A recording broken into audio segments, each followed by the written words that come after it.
नमस्कार दोस्तों, आपका स्वागत है योगेश महाजन लीगल चैनल पर। योगेश महाजन लीगल चैनल पर हम आपको प्रस्तुत करेंगे नवीनतम सुप्रीम कोर्ट के फैसलों और विभिन्न अन्य न्यायालयों के फैसलों पर और विधि ज्ञान को प्रसारित करने का प्रयास करेंगे। इस चैनल पर हम न्यायिक फैसलों के महत्व को समझाने और विधि समझौतों की युक्तियों को समझाने का प्रयास करते हैं। हमारा मकसद है कानून और न्याय के क्षेत्र में ज्ञान को आपके पास पहुंचाना, तो कृपया हमारे चैनल को सब्सक्राइब करें, घंटी आइकन दबाएं, वीडियो को लाइक और शेयर करें। दोस्तों, जैसे कि हम एक मेडिकल नेग्लिजेंसी के ऊपर कई वीडियोस जो बना रहे हैं, मेडिकल नेग्लिजेंसी के ऊपर जो माननीय सुप्रीम कोर्ट ने जो जजमेंट्स दी हैं उसके ऊपर जो जजमेंट प्रोनाउंस किए हैं उसके ऊपर हम कुछ वीडियोस बना रहे हैं। तो एक वीडियो हम पहले ऑलरेडी बना चुके हैं। आइए हम इस जो पार्ट 2 में हम मेडिकल नेग्लिजेंसी का जो दूसरा केस है उसके ऊपर हम ये वीडियो बना रहे हैं। जजमेंट पर आधारित है ये, और ये एक जजमेंट थी जो कि सिविल अपील नंबर 4119 ऑफ 1999 की है, जो कि एक जिसमें अपीलेंट्स थे और वर्सेस जो रेस्पोंडेंट्स का ये केस था।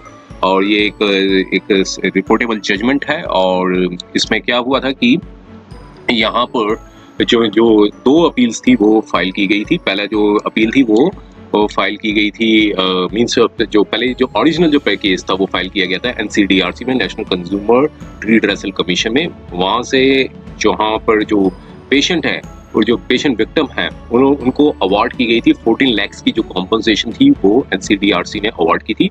और 14 लाख प्लस 1.5 लाख जो है उनके पेरेंट्स को 25,000 रुपये कॉम्पनसेशन था। वो मिसलेनियस चार्जेस जो थी वो हमें जजमेंट के कंटेंट्स को देख के ही बता पाएंगे कितना अमाउंट था वो किया था। अब उसके बाद जो है जो अपीलेंट है उन्होंने आगे उस ऑर्डर को चैलेंज किया था माननीय सुप्रीम कोर्ट में, और कंप्लेनेंट थे जो उन्होंने भी अपनी एनहांसमेंट ऑफ दी का जो मेडिकल नेग्लिजेंसी की कॉम्पनसेशन थी उसको आगे चैलेंज किया था।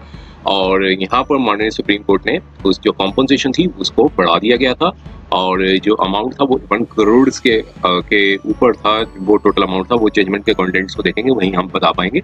तो 1 करोड़ से तक जो है इनहेंस कर दी गई थी मेडिकल नेग्लिजेंसी के केस में। हुआ क्या था, यहाँ पर जो रेस्पोंडेंट है वो उनका एक ऑपरेशन किया गया था, सर्जरी की गई थी। और उसमें सर्जरी के बाद जो है उनको पैराप्लेजिया मीन्स जो लिम्स होते हैं उसमें एक पैरालिसिस होता है वो टाइप का यहाँ पर डेवलप हो गया था, लेकिन उसके बाद भी ठीक नहीं हुआ था उनका।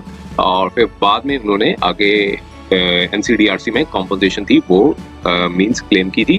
डायरेक्ट केस था वो NCDRC में गया था, और फिर NCDRC ने मेडिकल नेग्लिजेंसी पाई और उसका जो अवार्ड था वो मींस 14 लाख के आसपास था जो था वो कंप्लेनेंट को देने को कहा था, डायरेक्शंस दिए थे। तो ग्राउंड से रेज किए गए थे कि इन्होंने जो हॉस्पिटल है और जो सर्जरी जो की गई थी वहाँ पर एक न्यूरोसर्जन का जो ओपिनियन लेना जरूरी था, प्रॉपर डायग्नोसिस नहीं किया गया था। वहाँ एक एरोनियस अप्रोच थी वो अडॉप्ट की गई थी। और साथ में ग्राउंड ये उठाया था कि जो कंसेंट थी वो सिर्फ बायोप्सी तक ही लिमिटेड थी, लेकिन उन्होंने डॉक्टर्स ने जो सर्जरी है वो बिना कंसेंट के उनकी सर्जरी कर दी थी। तो आइए उसके कंटेंट्स को देखते हैं, समझने की कोशिश करते हैं माननीय सुप्रीम कोर्ट ने क्या निर्णय दिया। तो लेंथी जजमेंट है तो इसलिए थोड़ा सा बने रहिए और थोड़े से फैक्ट्स को भी देखते हैं, समझने की कोशिश करते हैं, और माननीय सुप्रीम कोर्ट ने क्या ऑब्जर्वेशन दी थी थोड़ा सा हम इसे कंसाइज फॉर्म में भी समझेंगे। तो देखिए, ये कंप्लेनेंट थे, उन्होंने यहाँ पर बताया कि जजमेंट जो थी वो सिविल अपील थी जो फाइल की गई थी कंप्लेनेंट द्वारा। और जो फैक्ट्स क्या थे, जो कंप्लेनेंट जो है उनकी जो उम्र थी उस समय जब कंप्लेंट फाइल की गई थी तब वो 20 साल की एज थी और स्टूडेंट थे इंजीनियरिंग के। उनको एक कंप्लेंट हुई थी रिकरिंग फीवर की, मीन्स जो बुखार है वो आ रहा था हॉस्पिटल में, मीन्स बुखार आ रहा था, तो इसलिए उन्होंने एक अपने जो जहाँ फादर एम्प्लॉयड हैं BHEL में ऑर्गेनाइजेशन में, वहाँ पर उन्होंने अपने आप को एग्जामिन कराया, लेकिन जो कॉज ऑफ फीवर था वो आइडेंटिफाई नहीं किया। तो इसलिए वो अपीलेंट है के हॉस्पिटल में गए और 9 सितंबर 1990 में इवनिंग के OPD में, तो तब वहाँ पर एक चेस्ट और ट्यूबरक्लोसिस के स्पेशलिस्ट है, उन्होंने कहा कि एक अल्ट्रासाउंड गाइडेड बायोप्सी की जाएगी फॉर न्यूरोफाइब्रोमा। कोई एक इनोसेंट ट्यूमर है उसके लिए एक जो है बायोप्सी की जाएगी। अगर क्योंकि एक्सरे ने एक्सरे जो किया गया था उसमें बताया गया था एक हेमिथोरेक्स मींस छाती का जो लेफ्ट साइड का एरिया है वहाँ पर एक एक मास है वो पाया गया है, और जो कि पोस्टीरियर मेडिस्टिनल इरोजन, जिससे सेकंड, थर्ड और फोर्थ रिब्स हैं वो गल गई हैं, इरोज हो गई हैं। तो उसके बाद एक FNAC टेस्ट किया गया था, एक सुई का एक टेस्ट होता है, fine needle aspiration cytology test, जो कि अल्ट्रासाउंड की गाइडेंस में आया था, लेकिन कोई भी उससे कोई कंक्लूसिव एविडेंस नहीं बना था कि किस तरह का मास है, जो कि एक्सरे में डिटेक्ट किया गया था। कंप्लेनेंट को फिर वहाँ 5 अक्टूबर 1990 में फर्दर एग्जामिनेशन के लिए रेफर किया गया। फिर उन्होंने एक प्रोसीजर अडॉप्ट मींस सजेस्ट किया, अंडर CT गाइडेंस में एक प्रोसीजर सजेस्ट किया, और टेस्ट ने भी किसी प्रकार का लीजन नहीं बताया। और इसके बाद एक ऑक्सीजन बायोप्सी के लिए बताया गया, और इसके लिए ऑक्सीजन बायोप्सी के लिए एक कार्डियोथोरेसिस सर्जन है उनके पास भेज दिया गया। उन्होंने फर्दर एडवाइस किया कि हॉस्पिटल में रिपोर्ट करें 16 अक्टूबर 1990 को, और एक रूम अलॉट किया उनको किया गया, और फिर उसके बाद हॉस्पिटल में एडमिट हुए। ऑपरेशन परफॉर्म हुआ 23 अक्टूबर 1990 में। ट्यूमर था उसको एक्साइज किया गया, मींस रिमूव किया गया, और फिर उसके सर्जरी के बाद कंप्लेनेंट को एक अक्यूट पैराप्लेजिया ये होता है कि पैरों में जो एक तरह की वीकनेस होती है, मींस एक तरह का पैरालिसिस होता है, जिससे वो कंट्रोल नहीं कर पाए लोअर लिम्स को, और उसके बाद कुछ अदर कॉम्प्लिकेशंस आई। उसके बाद उनको काफ़ी दिनों तक हॉस्पिटलाइजेशन करना पड़ा। फिर बाद 19 मई 1991 में उनको डिस्चार्ज कर दिया गया, और एक उनका जो पैर थे दोनों पैरालिसिस हो गए थे, कोई भी उनको चेंज नहीं आया था, सेंसी डेफिशिएंट थे वो। और उसके बाद पेशेंट ने कॉन्टिन्यूस फिजियोथेरेपी नर्सिंग केयर भी लिया, एक यूरिनरी ट्रैक्ट इन्फेक्शन के लिए, और उसके बाद उनको बेड सोर्स थे वो भी डेवलप हो गए, और फिर उसके बाद उनको डिस्चार्ज कर दिया गया हॉस्पिटल से। फिर उसके बाद कई हॉस्पिटलों में भी गए रिलीफ लेने के लिए, कोई उनको रिलीफ नहीं मिली। कंप्लेनेंट के फादर ने जो अपीलेंट के हॉस्पिटल से एक डिटेल रिपोर्ट मांगी, ताकि जो सन का जो केस है वो डिस्कस किया जा सके एक्सपर्ट्स जो अदर डेवलप्ड कंट्रीज में, ताकि क्वालिटी ऑफ लाइफ जो है पेशेंट की इम्प्रूव हो जाए। लेकिन कोई रिप्लाई नहीं है। तो उसके बाद एक लेटर फोर्ट भेजा गया 12 नवंबर 1991 में, कोई रिस्पॉन्स नहीं आया। फिर उससे फ्रस्ट्रेट होकर कंप्लेनेंट ने एक कंप्लेंट फाइल कर दी NCDRC, national consumer redressal commission ने।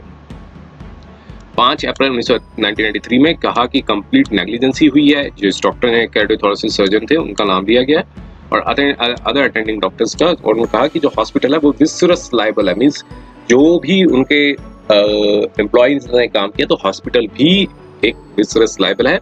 और स्टेट ऑफ आंध्र प्रदेश को भी बता दिया, मींस पार्टी बनाया, उनको कहा कि ये स्टैच्यूटरी लायबल है जो डॉक्टर्स जिन्होंने सर्जरी की थी।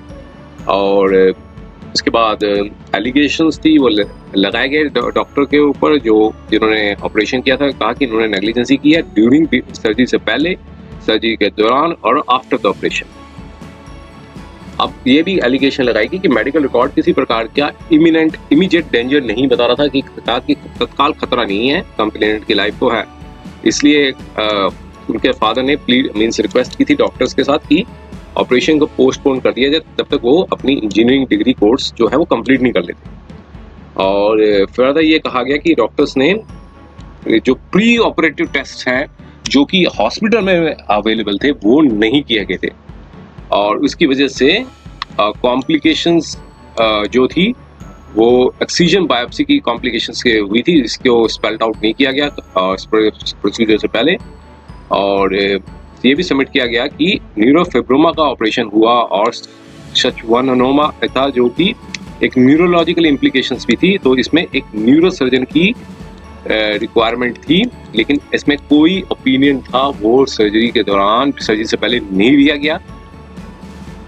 और ऑक्सीजन बायोप्सी की गई जो कि एक एक्सप्लोरेटरी प्रोसीजर था, लेकिन जो डॉक्टर हैं उन्होंने कंप्लीट एक्सीजन कर दिया और ट्यूमर मास था पूरा रिमूव कर दिया, और जिसकी वजह से जो इंटरकोस्टल ब्लड वेसल्स थी जिसकी जो डैमेज हो गई, जिसकी वजह से उनको पैरालिसिस हो गया। अगर न्यूरोसर्जन को पहले से लिया जाता, ओपिनियन लिया जाता, इस प्रॉब्लम के बारे में बताया जाता, तो इस तरह की प्रॉब्लम को अवॉइड किया जा सकता था।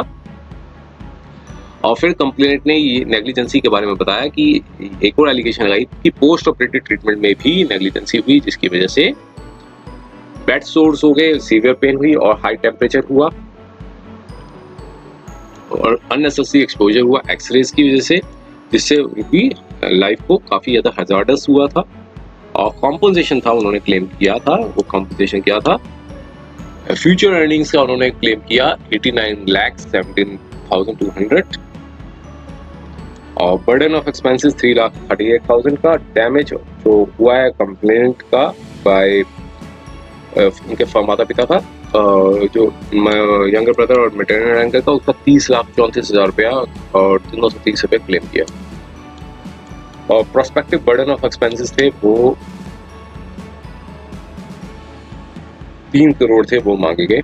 और जनरल डैमेजेस थे नॉन पेक्यूनरी, मींस जो पेन एंड सफरिंग हुई है, लॉस ऑफ फेमिलिटीज हुई है, लाइफ जो शॉर्ट हो गई है, उसके लिए 4 करोड़ 61 लाख रुपए मांगे। तो सेवरल फाइल्स हुए, मींस रिप्लाईज फाइल किए गए रिस्पोंडेंट्स की साइड से, जो हॉस्पिटल था और रिस्पोंडेंट नंबर 1 ने भी दिए और रिस्पोंडेंट नंबर 2 और 5 ने भी जो है रिप्लाई फाइल किए और एलिगेशंस को डिनाई किया, प्लीड किया कि कोई नेग्लिजेंसी नहीं हुई है। और रिस्पोंडेंट नंबर 6 जो है, जो चीफ सेक्रेटरी आंध्र प्रदेश ने, उन्होंने कहा कि किसी प्रकार की उनकी लायबिलिटी नहीं है और कहा कि कोई कंसर्न नहीं है उनका मैटर के साथ। और सेवरल प्लीज दिए गए मैरिट में रिस्पोंडेंट की साइड से। और साथ में ये कहा गया कि जो provision of consumer protection act है वो अट्रैक्ट नहीं होता है। कंप्लेंट जो है 1 साल 1.5 ईयर्स के बाद फाइल की गई है और सोच समझ के फाइल की गई है और रिजनेबल केयर था, डॉक्टर्स द्वारा दिया गया था, हाईली स्किल्ड थे स्पेशलिटीज में। और कॉम्पनसेशन जो है करोड्स में है, वो जस्टिफाइड नहीं है और रिस्पोंडेंट ने फैक्ट्स को ट्रैवर्स किया है और प्लीड किया कि इनिशियल एग्जामिनेशन में ये बताया गया था लिम्फोमा है, जो कि एक मैलिग्नेंट कंडीशन में, एक मैलिग्नेंट कंडीशन था। तो पॉसिबिलिटी थी अनडिटरमाइंड मैलिग्नेंसी, जो एक लार्ज एरिया थे है लेफ्ट थॉरेक्स में। और बिनिंग लीजन जो है वो प्रोलॉन्ग फीवर की वजह से, बिनिंग ट्यूमर होने की वजह से, प्रोलॉन्ग फीवर होने की वजह से 2nd, 3rd और 4th रिब्स थी जो एक्सरे में बताई गई थी और इसकी वजह से जो मींस रिब्स हैं, जो फेफड़े होते हैं, वो मींस हीरोज हो गए थे, मींस गल गए थे। और कहा कि जो फीवर था वो 15 दिन पहले था एडमिशन से पहले के लिए और लॉस ऑफ एपेटाइट और वेट था, वो नेचर ऑफ लीजन था, बिनिंग और मैलिग्नेंट था। तो मींस सारे मेडिकल ग्राउंड्स पे उन्होंने इसका अपोज किया था, ज़्यादा हम इस पर नहीं जा सकते हैं। और इसलिए डिसाइड किया गया था कि इंटायर ट्यूमर जो 4th रिब तक है उसको रिमूव कर दिया जाए और नहीं तो लंबे स्टेज पर रहने से मैलिग्नेंसी बिनिंग ट्यूमर भी मैलिग्नेंट बन जाता है, ऐसा बताया गया। एफिडेविट भी फाइल किए गए थे पार्टीज की साइड से और कंप्लेंट ये बताया गया कि कंप्लेंट सिवियर हैंडीकैप्ड हैं और व्हील चेयर पे हैं। तो कमीशन ने डायरेक्ट की कंसर्न बोथ द पार्टीज की जो एविडेंस है वो रिकॉर्ड किया जाए president of Andhra Pradesh state commission द्वारा और डिपोजिशन जो है वो कमीशन को ट्रांसफर कर दी जाए।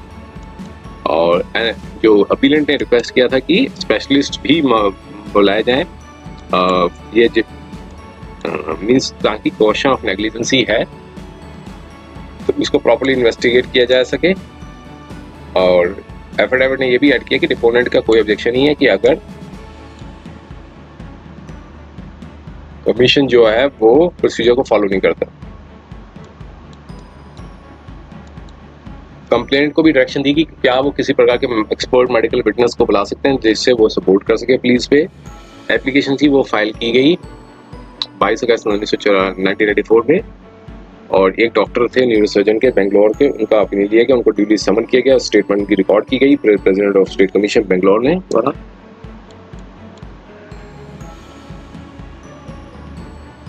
और काउंसिल थे रिस्पोंडेंट नंबर 1 to 5 के, उन्होंने इंटायर रिकॉर्ड को कमीशन के समक्ष लाए और लेकिन नोटिस किया कि 25 अप्रैल 1997 को जब केस बुलाया गया था हियरिंग के लिए तो रिकॉर्ड नहीं सबमिट किया गया था और कमीशन ने डायरेक्शन दी कि रिकॉर्ड जो है वेरी डे पे फाइल कर दी जाए। और फाइनली हर्ड किया गया 4 सितंबर 1998 को। आर्गुमेंट्स हुए थे, कंक्लूड किए गए थे और पार्टीज को 2 डेज का टाइम दिया था कि वो अपने रिटन सबमिशंस फाइल करें।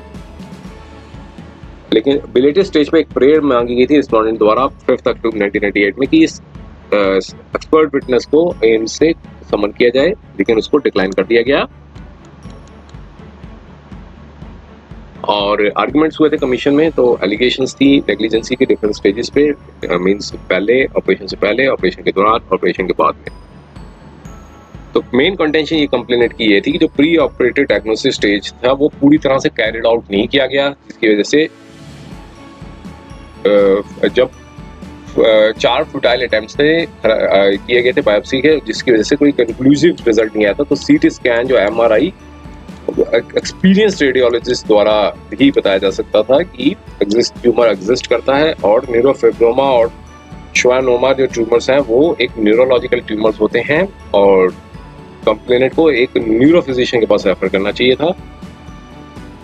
और लेकिन रिस्पोंडेंट ने ये प्लीड किया कि इन्वेस्टिगेशंस थी वो बायोप्सी से रिलेटेड थी, वो एक रेडियोलॉजिस्ट द्वारा कंक्लूड की गई थी, ना कि सर्जन द्वारा। इसलिए कंप्लेंट को कार्डियोथोरेसिस सर्जन के पास रेफर किया गया था, और ट्यूमर जो था वो थोरेक्स में था, और एमआरआई की इन्वेस्टिगेशन जो है जरूरी नहीं थी, और सफिशिएंट इंफॉर्मेशन जो एक्सटेंट ऑफ ट्यूमर था वो ऑलरेडी रिवील्ड हो चुका था। अब इस दौरान कमीशन ने इस क्वेश्चन को देखा कि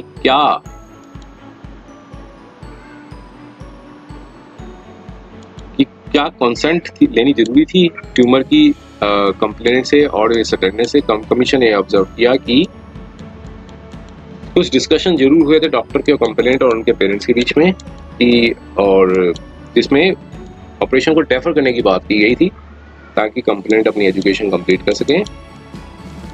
डॉक्टर ने एक्सप्लेन कर दिया था ग्रेविटी ऑफ सिचुएशन को, और उन्होंने अपनी कंसेंट थी ऑपरेशन की बता दी थी। कमीशन ने एग्जामिन किया क्वेश्चन ऑफ नेग्लिजेंसी ऑपरेशन का 23 अक्टूबर 1990 में, और ये ऑब्जर्व किया कि जो रिब्स थी वो इरोज हो रही थी, और कंफर्म भी किया गया था ऑपरेशन में। तो ट्यूमर था वो स्पाइनल एरिया तक स्प्रेड हो गया था, और इंटरवेंशन न्यूरोसर्जन की रिक्वायर्ड थी। तो इससे एक नेग्लिजेंसी साबित होती है, और एक न्यूरोसर्जन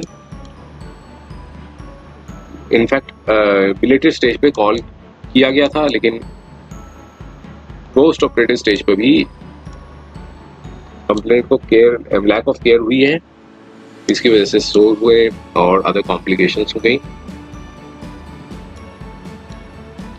और फिर कमीशन ने अपना 16 फरवरी 1999 में अपना ऑर्डर दे दिया। डिटेल है ऑर्डर का, यहाँ पूरा मेंशन किया है। और जो अवार्ड था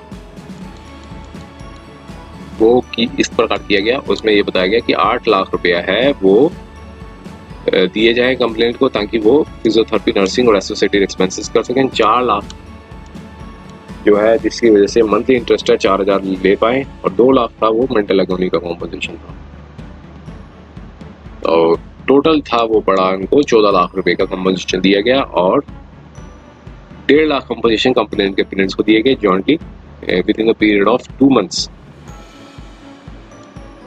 और 25,000 रुपए कॉस्ट भी लगाई, कंप्लेंट अलाउ कर दी।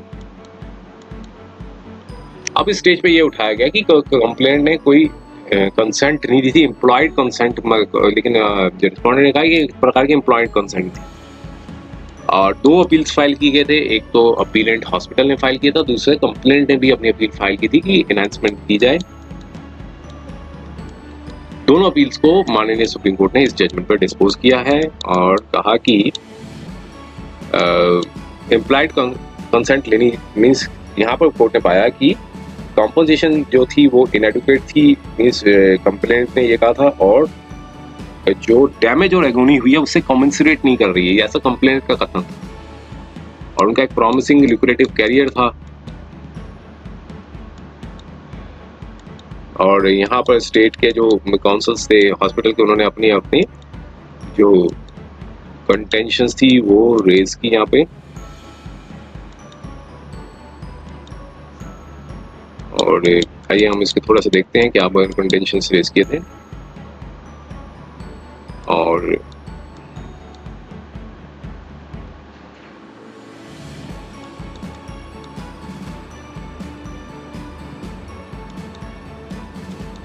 रिस्पोंडेंट ने कहा था कि जो भी कॉम्पोजिशन दी जानी चाहिए वो एक मल्टीप्लाई मेथड से दी जानी चाहिए, ना कि जितनी हाई अमाउंट की कॉम्पोजिशन दी जाए। तो अंडर ये रिस्पोंडेंट के काउंसिल ने अपना मीन्स जो अपीलेंट है उन्होंने बताया, जो हॉस्पिटल के काउंसिल थे उन्होंने कहा। अब दोनों पार्टीज को सुनने के बाद फर्स्ट अपील थी, ऑर्डर्स को भी देखा, और 3 इश्यूज थे कोर्ट के समक्ष आए थे वो थे 3 बोल्ड पैरामीटर्स जो अडॉप्ट किए गए थे कमीशन ने कि alleged negligence before, during and after the operation. तो पहली स्टेज कोर्ट ने कहा कि एक वो होती है डायग्नोसिस की, और कोर्ट ने कहा कि हमने केयरफुली और इंडिपेंडेंटली इवेल्युएट किया है कि फाइंडिंग्स जो थी नेग्लिजेंसी की, जिसकी वजह से कमीशन अराइव हुआ, मेन प्ली ये थी कि प्री ऑपरेटिव एग्जामिनेशन थे वो इंटरवेंशन की जरूरत थी न्यूरोसर्जन द्वारा, और जो केस था जो डॉक्टर ने जिन्होंने ऑपरेशन किया था उसने कहा था कि जो इन्वॉल्वमेंट थी वो वर्टिब्रल कॉलम तक हुई थी और इसलिए ट्यूमर जो है वो रिमूव किया गया है। तो अब यहाँ पर कोर्ट ने कहा कि ये जो डॉक्टर का कथन है वो गलत है कि जो ऑपरेशन ने परफॉर्म किया गया था 23 अक्टूबर 1990 में परफॉर्म किया गया था और प्री ऑपरेटिव डिस्चार्ज था वो था 19 सितंबर 1990 का। तो एक रेफरेंस दिया गया था मास लीजन का जो लेफ्ट अपर चेस्ट में था, जिसकी वजह से इरोजन हुई थी रिब्स की और वर्टिब्रा की। उस वक्त कोई मास नहीं था, तो डॉक्यूमेंट जो है वो उसको एनेक्सर P27 के साथ पढ़ना चाहिए। इन कॉन्जंक्शन लिखा है उस डॉक्यूमेंट को P27 के साथ पढ़ना चाहिए, जो कि डिस्चार्ज रिकॉर्ड था। उसमें स्पेसिफिक रिकॉर्ड किया गया था कि ऑपरेशन जो हुआ था 23 अक्टूबर 1990 में हुआ था और ह्यूज ट्यूमर था वो नोटिस किया गया था हेमीथोरेक्स पे, जो कि सेकंड और थर्ड रिब्स थी, जिसकी वजह से इरोजन हो गई थी और वर्टिब्रल बॉडी भी इरोड हो गई थी। और ट्यूमर जो था उसकी कई एक्सटेंशंस थी चेस्ट वॉल पे और फोर्थ रिब पे, वो भी एग्जिस्टेड थे। तो डॉक्यूमेंट्स आप दोनों को देखने के बाद कोर्ट ने कहा कि जो डॉक्टर की जो स्टेटमेंट है वो लाई करती है, मींस गलत है। ये क्रॉस एग्जामिनेशन में भी ये कहा कि जो इरोजन जो था वो फर्स्ट टाइम मींस से बताया गया था और जब ट्यूमर जो है वो रिमूव कर दिया गया था। और कंप्लेंट ने MRI और माइक्रोग्राफिक टेस्ट भी कैरिड किए गए और पॉसिबिलिटी थी कि सर्जरी ऐसे में अगर किए जाते तो सर्जरी वाज नॉट रिक्वायर्ड। तो इसलिए कंप्लेंट ने एक अपने आर्टिकल को रेफर किया, जो आर्टिकल प्रोड्यूस किया गया था जो Robert R. Chase, MD Stephen बसेको, MD रिचर्ड्स लेवेनबर्ग, 32 में 3 एमिनेंट डॉक्टर्स थे, उनकी जो ऑब्जर्वेशंस थी वो बताई गई थी। और कई एक और article surgical article means literature था, मीन्स मेडिकल लिटरेचर था, वो बताया गया था जिसमें कंप्लेंट ने रिलाई किया था। अब इसमें ये बताया कि MRI जब मायोग्राफिक टेस्ट कोर्ट ने कहा कि अगर मायोग्राफी जो MRI परफॉर्म किया जाता तो इंट्रास्पाइनल एक्सटेंशन था वो प्री ऑपरेटिव स्टेज पे ही पता चल जाता, और जिससे वजह से न्यूरोसर्जन की इंटरवेंशन होती जब ट्यूमर रिमूव किया गया था। ऐसे में जो पैराप्लेजिया मींस जो पैरों खराब हुए, पैरालिसिस हुआ है, वो रोका जा सकता था। तो मेडिकल लिटरेचर पर माननीय सुप्रीम कोर्ट ने इस पे रिलाई किया, रेज किए गए थे, जो कि आर्ग्यूड नहीं किए गए थे जो हेयरिंग में जो आर्गुमेंट्स हुए थे उसमें नहीं किए गए थे, लेकिन कुछ रेफर किया गया था सम टेक्स्ट का जो कि रेफर नहीं किया गया था।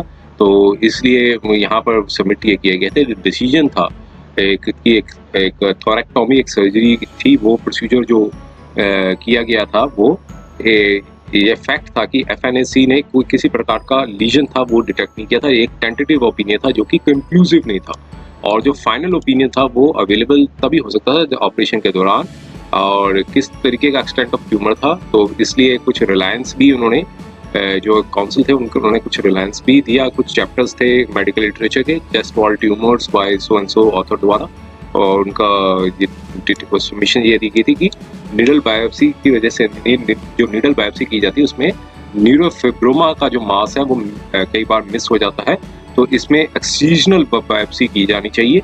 तो उसका जो रेलिवेंट पैराग्राफ्स थे वो यहाँ पर एक्सट्रैक्ट थे, वो यहाँ पर रिप्रोड्यूस किए गए कि नीडल बायोप्सी से पता नहीं चलता है इसमें। और इस ये ऑब्जर्वेशन से जस्टिफाई होता है, जरूर है, कोर्ट ने कहा कि एक एक्सीजन जो बायोप्सी है करनी जरूरी होती है, लेकिन ये कंप्लेंट के केस को भी सपोर्ट कर रहा है, क्योंकि उन्होंने ये कहा कि MRI अगर परफॉर्म किया जाता, had an MRI be perform, अगर MRI किया जाता तो किस एक्सटेंट का ट्यूमर था और कहाँ तक फैला हुआ था स्पाइनल कॉर्ड में, तो वो भी पता चल जाता। तो इसलिए इसमें कोर्ट ने कहा कि हमें कोई हेजिटेशन नहीं होती इस होल्ड करने के लिए कि कंप्लीट इन्वेस्टिगेशन जो थी prior to the actual operation द्वारा नहीं की गई थी, ऑपरेशन से पहले जो कंप्लीट इन्वेस्टिगेशन थी नहीं की गई थी। और इस क्वेश्चन को देखना कि जो ऑक्सीजन और ट्यूमर था क्या वो कंसेंट जो थी वो ली गई थी कंप्लेनेंट या उसके पेरेंट्स द्वारा। कमीशन ने यहाँ नोटिस किया था कि जो डिस्कशंस हुई थी कंप्लेनेंट की और उनके पेरेंट्स और डॉक्टर के बीच में, वो ओपीडी में हुई थी और उसमें ये यहाँ तक की डिस्कशन की थी कि ऑपरेशन को डेफर कर दिया जाए। और कंप्लेनेंट ने हॉस्पिटल में एडमिट हो गए थे 19 अक्टूबर 1990 को और ऑपरेशन उनका हो गया था 23 अक्टूबर 1990 को। और कमीशन ने ऑब्जर्व किया कि जो ब्लड जो भी डोनेट किया गया था कंप्लेनेंट के रिलेटिव्स ने, और ये जरूर ये इनके पास इंफॉर्मेशन थी कि सर्जरी जो है वो प्लान तरीके से की गई थी क्योंकि वो एजुकेटेड है। लेकिन कमीशन ने फिर जो ये यहाँ पर भी ये हेल्ड किया, मीन्स ये नतीजे पे पहुंचे कि जो डॉक्टर ने कहा था कि अगर जब जो एविडेंस जो दिया था डॉक्टर ने कि एक बार कंसेंट एक्सीजनल बायोप्सी की दे दी जाए कि थोरेक्टोमी जो सर्जरी की जाती है, तो ऐसे में जो कंसेंट होती है मास के रिमूवल की, वो एक इम्प्लाइड कंसेंट मानी जाती है। ऐसा ही डॉक्टर ने अपना एविडेंस दिया कि एक बार एक्सीजनल बायोप्सी कर दी जाए और थोरेक्टोमी मीन सर्जरी का जो पोर्शन है वो ओपन कर दिया जाए, तो ऐसे में जो मास भी रिमूव करने की वो कंसेंट वो इम्प्लाइड ही मानी जाएगी इसमें। तो इसमें क्रॉस एग्जामिनेशन जो कंप्लेंट का हुआ था उसमें ये बताया कि कंसेंट थी ऑपरेशन की वो नहीं ली गई थी और जो रिकॉर्ड ऑफ केस था वो कमीशन का के सामने प्रोड्यूस किया गया और सम रिलेक्टेंस जरूर थी उसमें स्पेसिफिक ऑर्डर्स पे, लेकिन जो रिटन कंसेंट थी वो ली गई थी, ये वो रिकॉर्ड का पार्ट नहीं था। तो ये सिग्निफिकेंट था कि रिटन सबमिशंस जो फाइल किए गए थे और उसमें कॉपी ऑफ कंसेंट थी मींस अपीलेंट द्वारा जो हॉस्पिटल था वो अपेंड की गई थी, लेकिन वो एक्चुअल कंसेंट नहीं थी कंप्लेनेंट। तो ये कोर्ट ने कहा कि इस कुछ डॉक्यूमेंट्स को विदहोल्ड कर लिया था, तो डॉक्यूमेंट्स को कुछ हद तक विदहोल्ड कर लेना भी, तो इसमें भी जो प्रिजम्पशन है वो हॉस्पिटल के अगेंस्ट में जाती है। तो जो कंसेंट जो दी गई थी कंप्लेनेंट के द्वारा वो ऑक्सीजन बायोप्सी की थी, लेकिन उससे ये निर्णय नहीं निकाला जा सकता कि एक तरह की एक इम्प्लाइड कंसेंट थी, एक एक्सप्रेस होती है कि इम्प्लाइड कंसेंट होती है। इम्प्लाइड कंसेंट में मीन्स उनके एक्शन से नहीं पता चलता था कि एक तरह की एक इम्प्लाइड कंसेंट थी कि सर्जरी के लिए उन्होंने इम्प्लाइड कंसेंट दे दी थी। तो एक जजमेंट थी समीरा कोहली वर्सेस डॉक्टर प्रभा मनचंदा की, तो उस जजमेंट को डिस्कस किया था। उस जजमेंट में ये डिस्कशन की 2 इश्यूज सामने आए थे, वो यहाँ पर कंटेंट्स लिखे गए हैं, उसमें हम नहीं जाते हैं था। तो उस जजमेंट के यहाँ पर जो इन्फ्रेंसेस क्या निकाला गया, फाइनल क्या निकाला गया, तो ये इसमें हम चलते हैं। कोर्ट ने ये भी कंसिडर किया कि पॉसिबिलिटी थी कि पेशेंट जो है वो कॉन्शियस था सर्जरी में और वो पोजीशन में था कि वो अपनी कंसेंट दे सकता था, लेकिन अब वो देता भी अगर ताकि वो सेकंड सर्जरी को अवॉइड कर सकता था, लेकिन ऑब्जर्व ये किया गया कि इससे एक नॉन इशू बनता है एज द पेशेंट राइट का नॉन इशू बनता है कि वो डिसाइड करेगा कि सर्जरी क्या करनी जरूरी है। तो ऐसे में कोर्ट ने कहा कि उसका जो क्या कमेंट्स है वो कोर्ट के यहाँ पर लिखे गए। तो यहाँ पर कोर्ट ने कहा कि क्लियर एविडेंस हमारे समक्ष में आया है कि कोई अर्जेंसी नहीं थी इस मैटर की। जो रिकॉर्ड से बताए जाते हैं कि जो डिस्कशंस किए गए थे कि एक्सीजन बायोप्सी को डेफर कर दिया जाए ताकि कंप्लेंट वो अपनी जो एजुकेशन है वो कंप्लीट कर सके। तो इस ऑब्जर्वेशन को देखते हुए कोर्ट ने कहा कि पेशेंट की इस प्रकार की एक एम्प्लॉयड कंसेंट थी, इससे कोई इन्फ्रेंसेस नहीं निकलते, कोई ऐसा इट कांट बी इन्फर्ड कि उन्होंने पेशेंट ने अपनी कोई एम्प्लॉयड कंसेंट दी हो। अब नेग्लिजेंसी की जो जजमेंट्स थी वो कई पिछले वीडियोस में भी हमने डिस्कस किया है। एक थी Jacob Mathews versus state of Punjab, ये 2005 की थी और उस जजमेंट को माननीय सुप्रीम कोर्ट ने दी थी। तो उस जजमेंट में मीन्स अपनी कंक्लूजन्स थी वो बताई गई थी। क्या कंक्लूजन्स थे उसके हम पहले कई बार वीडियो में भी डिस्कस कर चुके हैं उसके कि नेग्लिजेंसी जो है ब्रीच ऑफ ड्यूटी होती है बाय कॉज मीन्स, और मेडिकल प्रोफेशन जो है वो जो ट्रीटमेंट देना चाहिए और डिफरेंस के साथ देना चाहिए, मीन्स सारी ड्यूटीज़ क्या है टुवार्ड्स द पेशेंट, उसके जो पॉइंट्स हैं उसमें जैकब मैथ्यूज वैसे उस जजमेंट में डिस्कस किया। और ऑब्जर्वेशन जो थी उसके बाद जैकब मैथ्यूज के बाद एक और जजमेंट आई थी state of Punjab versus Shivram and others की, और उसमें सूट फाइल किया गया था स्टेट के अगेंस्ट में और लेडी डॉक्टर के अगेंस्ट में। और इसमें डैमेजेस थे कि एक ट्यूबेक्टोमी जो थी वो मतलब फेल हो गई थी, जिसकी वजह से वुमन कंसीव हो गई थी और एकदम जो चाइल्ड को बर्थ दे दिया था। तो वो सूट था वो स्टेट गवर्नमेंट के डिक्री के अगेंस्ट में गया था। तो कोर्ट ने, लेकिन माननीय सुप्रीम कोर्ट ने उस स्टेट गवर्नमेंट की जो वो अपील को अलाउ कर दिया था। तो उस कोर्ट, माननीय सुप्रीम कोर्ट ने उस केस में ये ऑब्जर्व किया था कि अगर डॉक्टर्स को फ्रिक्वेंटली आंसर्स के लिए बुला लिया जाए कि जिसमें क्रिमिनल और सिविल कॉन्सिक्वेंसेस हो सकते हैं, तो ऐसे में ये फ्रस्ट्रेट हो जाएगा और मेडिकल जो प्रोफेशन है वो इनइफेक्टिव हो जाएगा, क्योंकि हर मेडिकल प्रोफेशन जो है वो डरेगा कि क्रिमिनल और सिविल की वजह से और की कॉन्सिक्वेंसेस होने की वजह से पेशेंट को लॉस हो सकता है। ऐसे में कोई भी डॉक्टर जो है रिस्क नहीं लेगा, जो कि जस्टिफाइबल रिस्क होती है।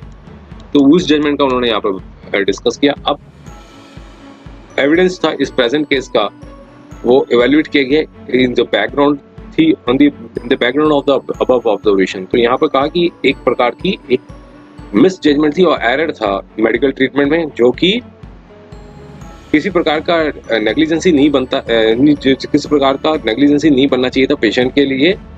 और एक मेडिकल प्रैक्टिस और प्रोसीजर जबकि अवेलेबल था at the time of operation था, और इस प्रकार का जो ट्रायल की आवश्यकता नहीं थी। और फिर कहा कि डॉक्टर जो था जिन्होंने ट्रीटमेंट दिया था, तो उनको एक रीजनेबल कॉम्पिटेंस होनी जरूरी है उस फील्ड की, जैसे बॉलम्स प्रिंसिपल ये कहता है।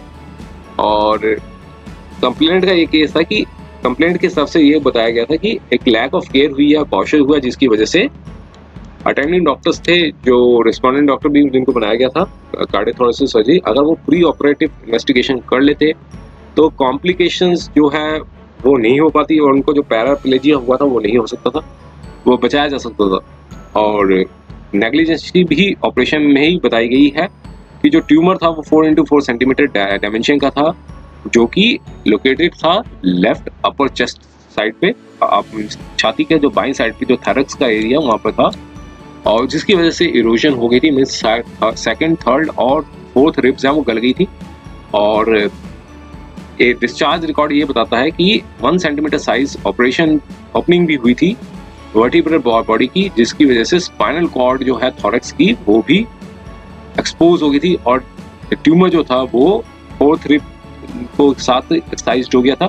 और ट्यूमर जो थॉरक्स तक नहीं था बल्कि पोस्टीरियर मेडिस्टनल कॉलम तक भी आ गया था। मीन्स एक स्पेस होता है छाती का जिसे पोस्टीरियर मेडिस्टनल कॉलम कहते हैं, जो रीढ़ की हड्डी के साथ का स्पेस होता है, और जिसकी कुछ कनेक्शन, रीढ़ की हड्डी की जो हड्डियां होती हैं जो सिर से मतलब जुड़ी होती हैं, तो स्पाइनल कॉर्ड के साथ मीन्स कनेक्शन था उसका स्पाइनल कॉर्ड से।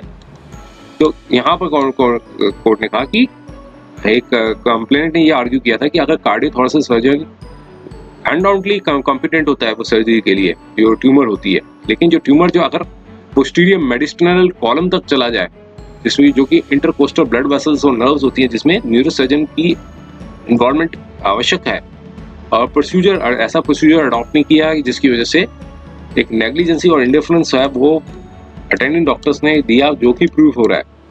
और सेकंड एंड फोर्थ जो थी वो मीन्स रीढ़ की मतलब जो फेफड़ा था वो इरोड हो गया था, और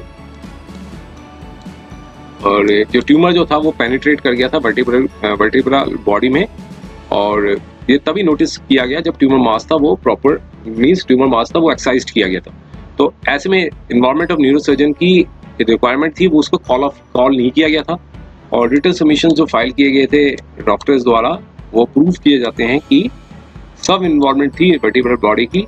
और ऐसे में प्रोफेसर जो थे न्यूरोसर्जन के, उनको रिक्वेस्ट भी की गई थी कि वो ऑपरेटिंग टीम में आए, ऑपरेशन थिएटर में आए, लेकिन एग्जामिनेशन में ये पाया गया कि कोई फर्दर इंटरवेंशन की जरूरत नहीं है, तो जो ज़्यादा की उनकी स्पेशलिटी रिक्वायर्ड थी जो, और ये सब सबमिशंस दिए गए थे फिर, और सारा उन्होंने यहाँ पर मीन्स जो पेशेंट का डिटेल्स थे वहाँ पर सर्जरी में जो किए गए थे वो यहाँ पर मेंशन किया गया है, और कंक्लूजन्स पे जो लिटरेचर था मेडिकल लिटरेचर का उसको भी यहाँ पर मिलाई किया। तो सारे पॉइंट्स करने के बाद जो ट्यूमर था, कोर्ट ने ये पाया कि ट्यूमर था पोस्टीरियर मेडिस्टनल एरिया में था, और ट्यूमर था वो एक्सटेंशन हो गई थी फोरामेन एंड वर्टिब्रल कॉलम में।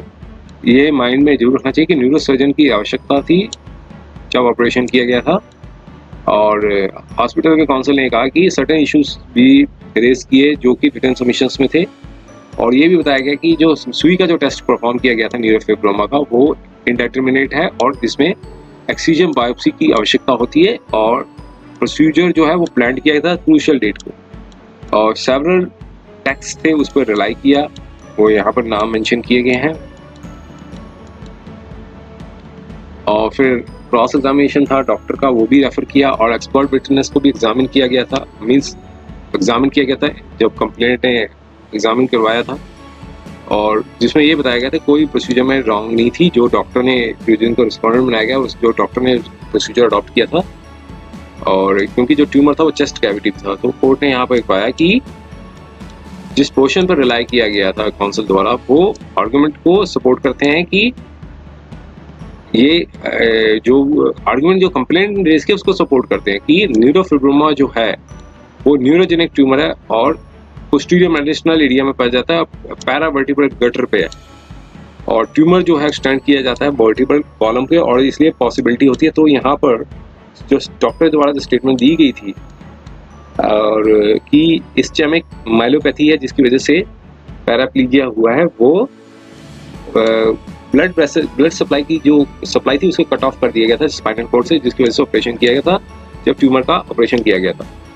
तो अब इसमें कहा कि डॉक्टर की जो स्टेट क्रॉस एग्जामिनेशन है वो आइसोलेशन में नहीं रहना चाहिए, और ये कंक्लूड भी आना चाहिए कि डॉक्टर को सीरियसली इस बात से रिमिस नहीं करना चाहिए था जब भी न्यूरो सर्जन की आवश्यकता थी प्री ऑपरेटिव स्टेज पे ही। और अब दूसरा क्वेश्चन उठाए गए थे कि कॉम्प्लिकेटेड क्वेश्चन थे, फैक्ट्स थे मेडिकल प्रोसीजर के, तो कोर्ट ने कहा कि हम ये इनएप्रोप्रिएट होगा कमीशन को कि वो डिस्प्यूट पे आए और मैटर जो है वो वापस सिविल कोर्ट में भेज दिया जाए, क्योंकि अब कोर्ट ने कहा कि कंज्यूमर प्रोटेक्शन एक्ट के अंदर ही जो रेमेडीज हैं वो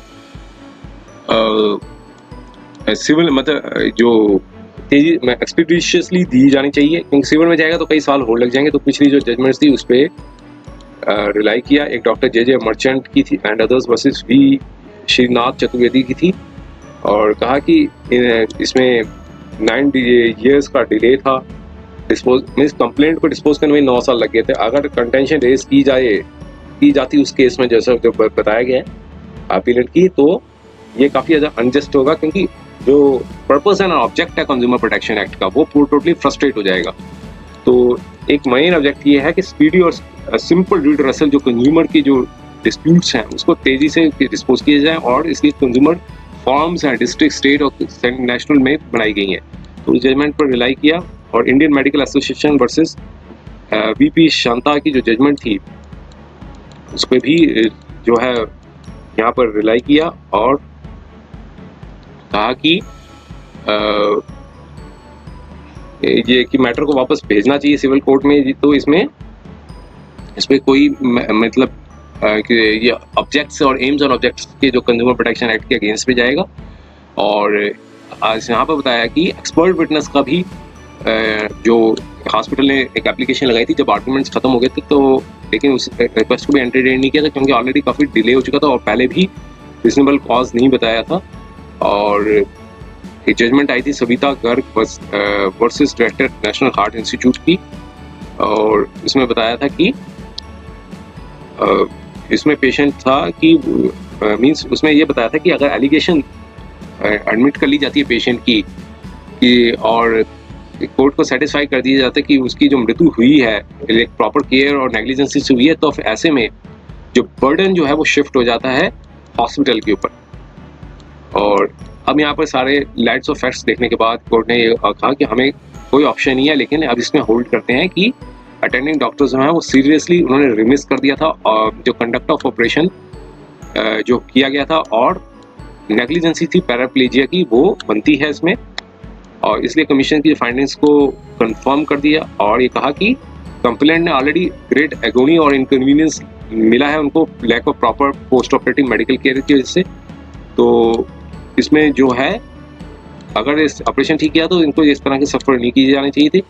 अब कॉस्ट ऑफ कॉम्पनसेशन पे आए कि कंप्लेंट ने 4.61 करोड़ की रिक्वेस्ट मीन्स प्रेयर मांगी थी, और लेकिन जो कमीशन ने 8 लाख रुपया इसलिए दिया था कि वो 8,000 रुपया मंथली इंटरेस्ट रेट पे फिजियोथेरेपी, नर्सिंग और एसोसिएटेड एक्सपेंसेस कर सकें। 4 लाख जो है वो मंथली इंटरेस्ट होगा फ्यूचर अर्निंग्स का, और 2 लाख रुपया मेंटल एगोनी सफरिंग्स थी वो फिजियोथेरेपी, नर्सिंग और एसोसिएटेड एक्सपेंसेस जो दिए जाएं, और 1.5 लाख रुपये पेरेंट्स को दिए जाएं, और 1.5 लाख जो है, इसलिए 15,50,000 रुपया जो है वो डिटरमाइन किया गया था हॉस्पिटल के केस पे। अब यहाँ पर बताया कि जो कंप्लेंट ने, अब कोर्ट ने अपना जो निर्णय इस पे सुनाया कॉम्पोजिशन पे, कि कंप्लेंट ने अपना जो केस है वो खुद आर्ग्यू किया था और सबमिशंस में ये क्लेम किया। अब वो क्लेम कर रहे हैं 7.5 करोड़ का कॉम्पोजिशन अंडर वेरियस हेड्स पे, और ये डायरेक्शन दी कि 2 करोड़ जो है इसलिए दिए जाए ताकि कुछ डेवलपमेंटल बेनिफिशियल्स किए जा सके जो मेडिकल फील्ड में हो रहे हैं, उस पर 2 करोड़ दिए जा सके। और कोर्ट ने कहा कि कई क्लेम्स तो अनटेनेबल हैं, तो हमें कोई हेजिटेशन नहीं बनती उसको रिजेक्ट करने के लिए, और इसमें कहा कि अदर आइटम्स थे उसको भी अलाउ कर देना चाहिए, इनहेंस कर देना चाहिए, और पर्टिकुलर फैक्ट्स को ऑफ केस को देखते हुए कंप्लेनेंट जो है वो एक हाईली क्वालिफाइड इंडिविजुअल है और गेनफुली एम्प्लॉयड है एज एन आईटी इंजीनियर, और स्टेटमेंट ये थी कि उनकी जो सालाना इनकम है वो 28 लाख रुपए पर एनम है, और आज की डेट पे वो 40 साल की एज पे है, और नेचर ऑफ वर्क्स जो है वो मींस की आवश्यकता है कि ट्रैवल करना और डिफरेंट लोकेशंस पे, लेकिन अब वो सिर्फ व्हील चेयर तक ही कन्फाइंड है, तो इसलिए वो काम नहीं कर सकते हैं, और इसलिए उनको ड्राइवर कम अटेंडेंट भी चाहिए। और कंप्लेनेंट जो है कॉम्पनसेशन जो है वो ले रहे हैं ताकि प्रिज्यूमिंग इस बेसिस पे कि जो वर्किंग लाइफ है वो उनकी जो एज है वो 65 ईयर्स तक होगी, और 30 साल तक जो है date of award of compensation से करना चाहिए, मिलना चाहिए उनको। तो अब यहाँ पर 16 फरवरी थी उस 1999, उसको राउंड ऑफ करके 1 मार्च 1999 कर दिया। कोर्ट ने कहा कि ये रिजनेबल लेंथ ऑफ टाइम बनेगा, और 2,000 रुपये पर मंथ के हिसाब से 30 साल तक के लिए उन्हें राउंड फिगर कर दी। तो कहा कि इसमें कैपिटलाइज कर देना चाहिए, नीड्स टू बी कैपिटलाइज। तो इसमें 7.2 लाख जो थी इस हेड पे दे दी गई कॉम्पनसेशन थी, और कंप्लेंट ने 49,05,800 मांगे थे नर्सिंग केयर के लिए, क्योंकि वो अपने डेली एब्ल्यूशंस और नहीं कर सकते बिना किसी असिस्टेंस के। तो मंथली सैलरी नर्स की उन्होंने 4,375 रुपये पर मंथ की बताई, और 600 मंथ्स के लिए। लेकिन कोर्ट ने कहा कि ये क्लेम जो है एक्सेसिव है, इसमें 4,000 रुपया तक कर दी पर मंथ की, और 30 साल तक के लिए, ताकि for the period of 30 years, ताकि फिर इसका जो अमाउंट बना था 14,40,000। कंप्लेंट ने फर्दर 46 लाख रुपीज मांगे थे फिजियोथेरेपी के लिए 4,000 रुपये पर मंथ के हिसाब से। यहाँ पर कोर्ट ने क्लेम को रिड्यूस कर दिया, उसे 3,000 रुपये कर दिया, और अमाउंट 30 साल तक के लिए, और जो अमाउंट था वो 10,80,000 कर दिया। और इस स्टेज पे ये बताया कि सब मेडिकल एक्सपेंसेस जो है वो कंप्लेंट द्वारा भी किए थे, और उसे ऑलरेडी डिफरेड किए जा चुके हैं एम्प्लॉयर द्वारा, जो एम्प्लॉयर बाय दी मीन्स उसको दिए जा चुके हैं by the employer of the complaint father.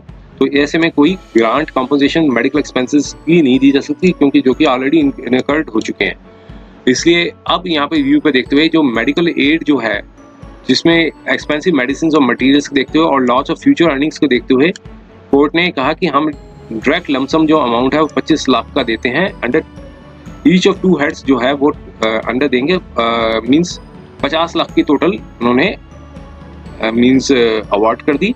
और इन एडिशन जो पेमेंट 10 लाख थी वो पेन और सफरिंग जो हुई है अपीलेंट को ने जो फेस किया है वो भी अवार्ड की, और टोटल अमाउंट जो बनता था वो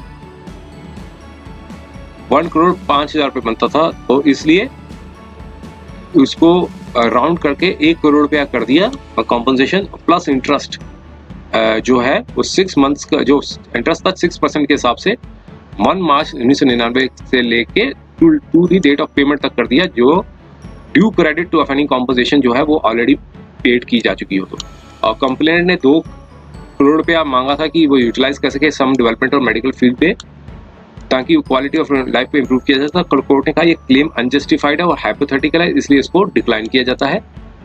और कोर्ट ने कहा कि ऐसे में एक बैलेंस को स्ट्राइक करना जरूरी हो जाता है कि एक्सपेंसेस जो इन्फ्लेटेड नहीं हो, अनरीजनेबल डिमांड्स भी नहीं होनी चाहिए विक्टिम की, और अनटेनेबल भी नहीं होना चाहिए। अपोजिट पार्टी को कि कुछ भी नहीं दिया गया है। तो विक्टिम सिंपैथी को जरूर मिलती है।